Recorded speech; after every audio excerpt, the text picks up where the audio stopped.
Jangan-jangan semuanya sama, arahnya keliru, umpamanya begitu kan. Itu kan harus ada critical mind juga di sini.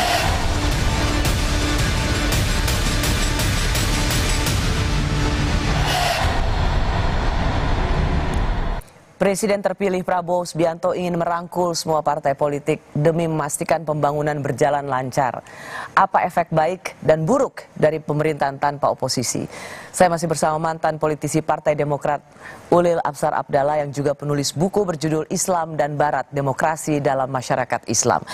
Mas Ulil, kalau kita lihat soal koalisi besar, Pak SB pernah mengalami semuanya dalam kabinet, hanya satu PDIP yang di luar, itu 2009 dan 2000 sampai 2014.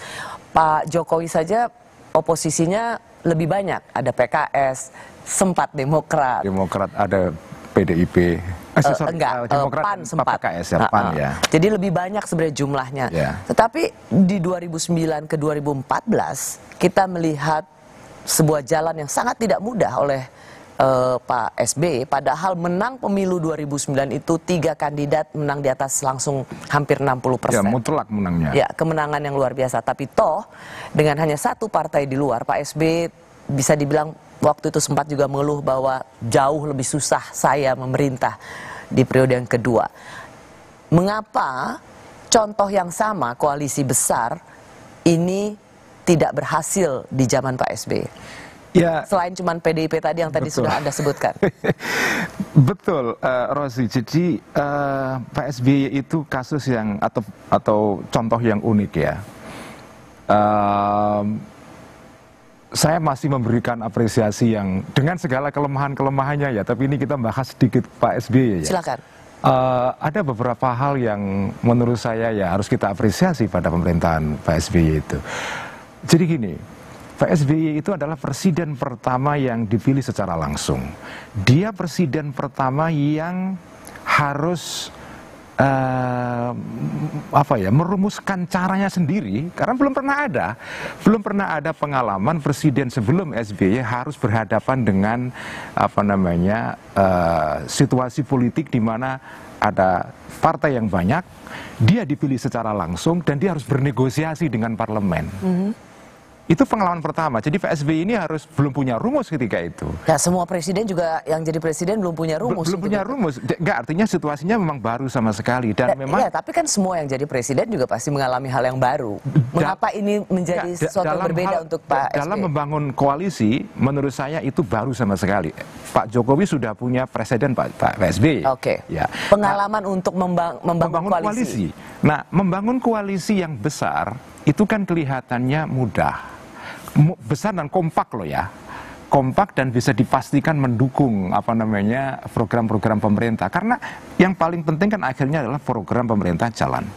Nah, ini sesuatu yang tidak mudah. SBY berusaha untuk itu, tetapi ya tidak seluruhnya mudah, karena seperti saya katakan sebelumnya, ternyata ada partai yang masuk di dalam koalisi tapi tidak sepenuhnya dia mendukung pemerintah. Kita tahu di zaman itu ada soal pansus senturi, mafia pajak, ya. Dan itu kemudian memang menyita energi yang luar biasa pada waktu itu. Dan itu tidak saja diinisiasi oleh partai di luar pemerintahan Pak SBY. Di dalam koalisi sendiri. Ya. Nah, Pak SBY ini mencoba untuk membangun koalisi besar yang kuat, tetapi mungkin memang tidak terlalu berhasil. Nah, tetapi yang harus kita hargai dari Pak SBY adalah bahwa dia tetap memastikan bahwa politik ini balance ya. Ada kekuatan yang mengimbangi, kekuatan yang menjadi oposisi, dan itu diberikan ruang cukup. Dan ya ada kekuatan yang memerintah. Pak SBY juga tidak melakukan upaya represi sama sekali.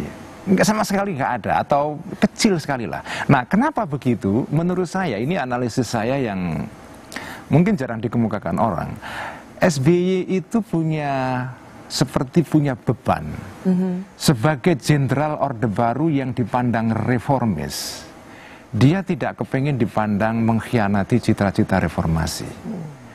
Jadi beban seorang penguasa yang punya latar belakang militer dan Orde Baru, dua-duanya loh ini, dan masih dekat dengan Orde Baru ketika itu tuh besar sekali. Sementara suasana reformasi masih cukup kuat. Jadi ada kesadaran dalam pribadi seorang SBY bahwa jangan sampai karena presidennya berlatar belakang militer, maka ia akan terkesan semena-mena, otoriter. Ya, jadi punya dan itu kenapa ini membuat justru Pak SBY tidak efektif dalam membangun koalisi, tetapi justru berhasil di Pak Jokowi. Pak Jokowi tidak punya beban itu, sehingga dia bisa lebih lebih rileks untuk membangun koalisi besar yang efektif ya, yang bisa mendukung program-program dia. Jadi dia berhasil. Dan ini bagi saya ya kenapa itu bisa berhasil di Presiden Jokowi dengan koalisi sebenarnya nggak besar-besar amat karena awal masih tersisa, di periode kedua masih tersisa tiga partai atau 2 partai. Kenapa itu berhasil di Pak Jokowi dan tidak berhasil di Pak SBY? Ya, di sini kita harus mengakui bahwa Pak Jokowi cukup punya keterampilan ya, memerintah yang bagi saya di luar dugaan kita. Statecraft-nya bagi saya luar biasa. Dia berhasil membangun koalisi yang besar seperti ini. Dan dia bukan ketum partai politik. Dan dia bukan ketua partai politik. Dan dia bisa memastikan transisi kekuasaan ini mulus. Dan dia bisa memastikan atau berusaha memastikan bahwa mimpi dia masih diteruskan oleh presiden sebelumnya. Ini Rosi, ini bukan sesuatu yang remeh. Ya, sebagian teman saya mengatakan ini ya sekedar kelicikan saja. Fine, Anda bisa melihat begitu, tapi kalau saya melihatnya lain. Ini saya dari melihat kacamata Anda justru melihatnya? Ini sesuatu yang bagi saya luar biasa, karena Jokowi melakukan ini bukan karena sekedar mencintai kekuasaan saja, karena dia memang perform. Dia deliver, dia kepingin melakukan sesuatu, pekerjaan besar dia bisa tuntaskan itu. Jadi bagi saya jangan mengunderestimate kemampuan membangun koalisi besar yang efektif. Seolah-olah itu mudah. Ya, kita lihat berarti berkaca pada pengalaman membangun koalisi besar. Satu, Pak SBY koalisi besar terbesar sebenarnya, hanya menyisakan 1, tapi tidak terlalu efektif. Pak Jokowi di periode kedua masih ada 3 partai, kemudian PAN bergabung 2 partai, sampai di putaran terakhir hanya tinggal 1 PKS. Iya, betul. Bisa sangat efektif. Menurut Anda bagaimana Pak Prabowo membaca jejak-jejak keberhasilan, ketidakberhasilan koalisi besar ini yang akan di-create atau dikreasikan oleh seorang presiden terpilih? Saya kira Pak Prabowo akan meneruskan pola koalisi yang sekarang ini sudah ada dan meneruskan keterampilan memerintah yang sudah dimulai oleh Jokowi ini. Kita tahu bahwa sebetulnya koalisi besar yang efektif ini bisa bekerja, Rosi, itu juga karena ya ada sesuatu, ada chemistry yang diusahakan ya. Bekerja di balik itu semua yang apa itu? ada chemistry yang bisa memastikan ini bisa jalan ini. Dan satu hal menurut saya bisa jadi karena Anda tadi mengatakan berharap PDIP ada di luar karena terbukti efektif menjalankan check and balances. Tapi kita juga melihat bagaimana pernyataan Pak Prabowo menanti ketemu dengan Ibu Mega. Pak Hashim mengatakan sudah 2 tahun Pak Prabowo menunggu bisa bertemu dengan Ibu Mega. Jadi semacam memang ada keinginan yang genuine dari Pak Prabowo untuk bertemu dengan Bu Mega. Dan rasanya ini menjadi catatan penting buat Pak Prabowo. Rasanya ia harus merangkul PDIP supaya apa yang dicita-citakannya juga menjadi satu harmoni. Tidakkah ini juga menjadi pandangan Anda? Saya berharap begini, kalau harapan saya ya, Pak Prabowo merangkul Ibu Mega sebagai tokoh bangsa, tapi itu tidak berarti serta-merta merangkul atau mengajak PDIP menjadi kekuatan di dalam koalisi, atau tidak membiarkan PDIP menjadi kekuatan oposisi. Jadi membangun kekompakan atau simbolisme tentang tokoh-tokoh bangsa yang bersatu itu satu hal. Kemudian soal koalisi dan tidak koalisi itu hal yang lain. Tapi yang penting adalah kompak ini, karena pengalaman kepresidenan yang lalu, misalnya hubungan antara Ibu Mega dengan Pak SBY yang kurang mulus, itu kan ya tidak enak. Itu Nggak enak toh? dan nggak enak ya. Nggak enak. Nah itu dan Pak Jokowi itu bagi saya meninggalkan warisan penting di dalam statecraft ya, dalam keterampilan memerintah. Dia merangkul orang-orang yang selama ini menjadi musuhnya atau lawannya itu. Dan Prabowo melihat ini sesuatu. Ternyata ini berguna, kapital penting untuk menjalankan pemerintahan yang efektif itu.